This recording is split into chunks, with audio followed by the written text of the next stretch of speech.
নমস্কার বন্ধুরা, আজকে আখের একটা ভিডিও নিয়ে চলে এলাম। এই যে আখটা দেখছেন, এটা আখ নয়। আমার হাতের আঙুল দেখে বুঝতে পাচ্ছেন, মুঠ আমি যে পাকিয়েছি এইটা দেখে বুঝতে পাচ্ছেন যে আখ কত মোটা। এগুলো আখ নয়, বাঁশের মতো মোটা মোটা। তো অ্যাকচুয়ালি এইটা আমি এনেছি ব্যাঙ্গালোর থেকে এনেছিলাম। তো ব্যাঙ্গালোর থেকে এই ব্রিডটা আমি এনেছিলাম 2 বছর আগে।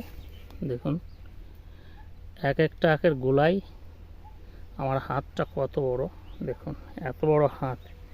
তো সেই হাতের গোলাই দেখুন, আখের পাতা দেখুন কত চওড়া। পাতা যত চওড়া হবে আখ তত মোটা হবে। পাতাতে বলে দেবে আখের মোটাই কত আসবে। তো এটা ব্যাঙ্গালোরের একটা ব্রিড। এইটা রসে খুবই লাভজনক।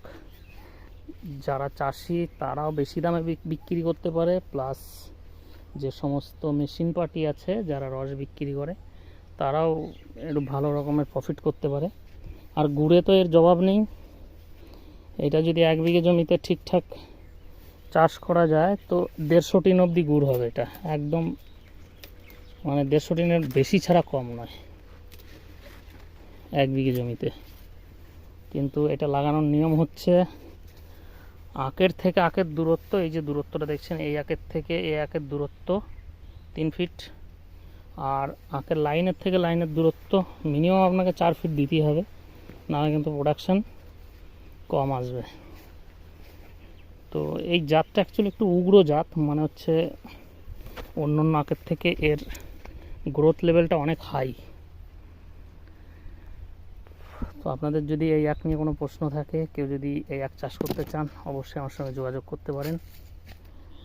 এর এক একটা আখের ওজন আমি গত বছর অ্যাভারেজ ওজন বের করেছিলাম 5 কিলো অ্যাভারেজ। এক একটা আখের অ্যাভারেজ ওজন 5 কিলো। কিছু কিছু আখ 7 কিলো হয়েছিল,